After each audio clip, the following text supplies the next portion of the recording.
So the very first harmonization of Jingle Bells is to 1-4-5. So have in the key of C, 1, F is 4, and G is 5. And, if you just do this by trial and error, harmonizing something using 1, 4, and 5, you play the one chord until the one chord doesn't sound right anymore. Then you try either 4 or 5 until you get one. So we're doing jingle, jingle bells, jingle bells, jingle all the way. If I keep going here, it doesn't sound right. Oh, it's obviously wrong. So if I try, for example, if I do jingle bells, jingle bells, jingle all the way, I try 5 chord, oh what fun. Doesn't quite sound right. If I try 4, oh what fun. That's obviously right. So we give this jingle bells, jingle all the way. Oh, what fun it is to ride. If I try a 5 chord there, if I keep it going on that chord, it doesn't sound right. 1 or something, obviously wrong. So I try 4, 1 or something, maybe. Here's 5. 1 or something. To me, that sounds right. So I've got this. Jingle bells, jingle all the way.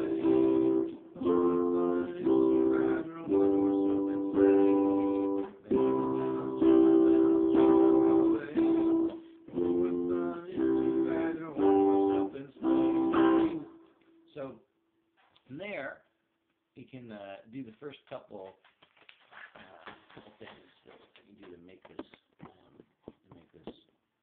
little more interesting.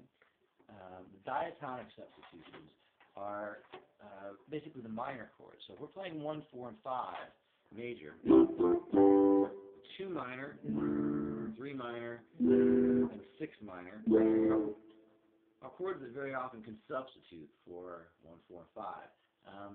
And same thing, use your ear a little bit. Instead of 1, you can very often play minor 6 and 1, and you can also play minor 3. So I'm doing here, for example, is jingle bells. Instead of staying on that jingle bells, jingle all the way. And try doing 3. Jingle bells, jingle bells. You can also try 6. Jingle all the way.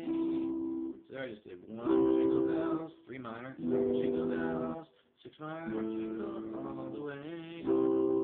And oh, what fun it is to have 1 or something. You get something a little more interesting, a little bit more depth to the harmony. So it's not just that same more of the bluegrassy kind of thing, old traditional, sitting on a porch singing, just trying to fit a few chords that you know with the melody is what you get when you do 1, 4, and 5. Jingle bells, jingle bells, jingle all the way. You do that, a little more sophistication by going jingle bells, jingle bells, jingle all the way.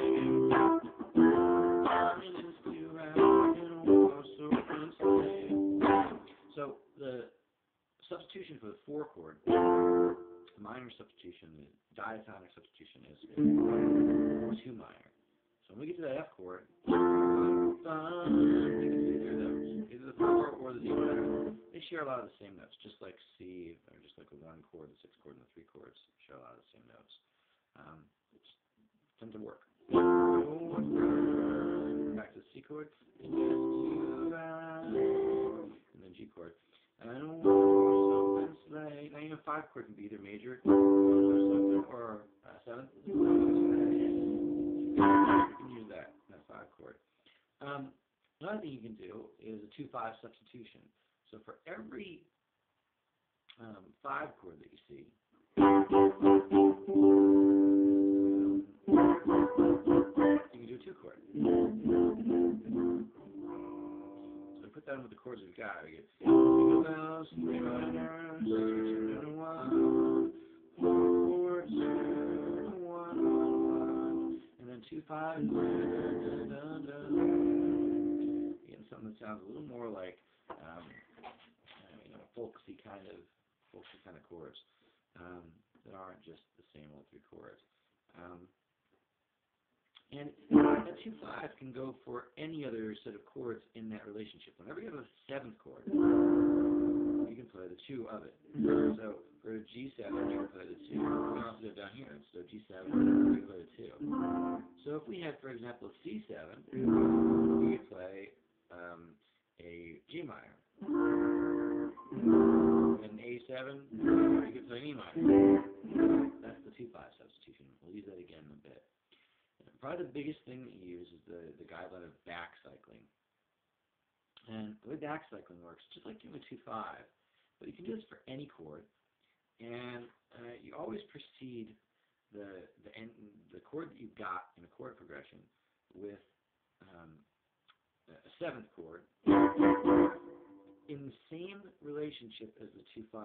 So if we had like this C7, we played a G minor for the C7, and made that 2-5.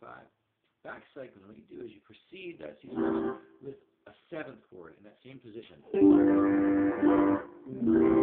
So if we had, for example, a G7, not only could we do this G minor going to G7, we could also do a D7. And you can back cycle any chord. Precede it with a 5 chord, basically. So it always looks like this. If your original chord is on the 6th string, you go up 2 frets and change 1 string. You make a 5 chord, 7th chord, going back to that. So for A, it would look like A going to here. For B, it would look like this, sharp going to B. If it was a D, it would be an A. Going to here. You can do it for minor too. You can precede any chord. So, for example, as we go to this F chord, we have this original jingle bells, jingle all the way. And we go to F, a lot of fun. So, if we're going to an F chord, we precede that with a C. C7. You can also find this relationship, like if the original chord here is F, you can jump up to the 2 frets and go up the next string. You can also, if you're playing the F on the 5th string, you can stay at the same fret and do the 7th chord on the 6th string right there at the same fret. So again, if the original chord is F, you can do a C7. If the original chord is F, you can do a C7. Wherever you find that note, you've got a 5 chord in this position, or in this position. On the 5th string, it's at the same fret, 7th chord. So we're playing that chord progression before the F. And the melody, wherever you are, right before the chord you want to go to, you can back cycle. So in the case of F, we're going to use a C7. We go jingle bells, jingle all the way. Now before F, then we go to F, and back to C. And for example, on this G7 at the end, so instead of doing that before it, we could play D7. You can do that really for any chord. If we take, for example, we put a 6 minor here in the beginning.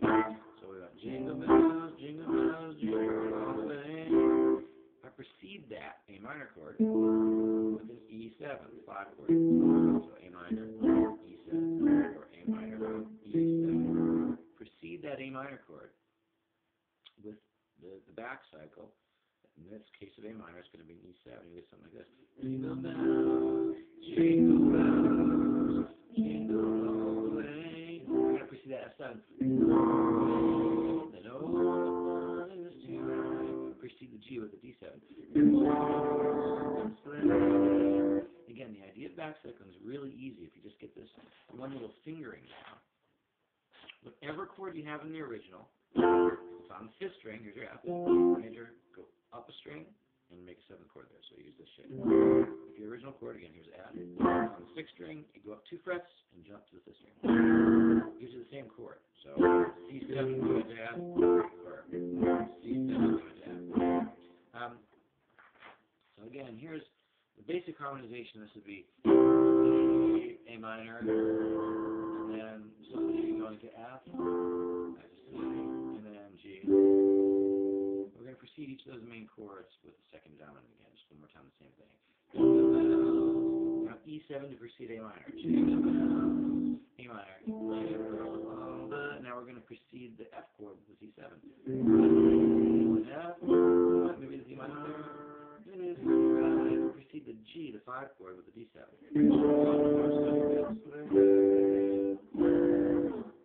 And you can mix those too.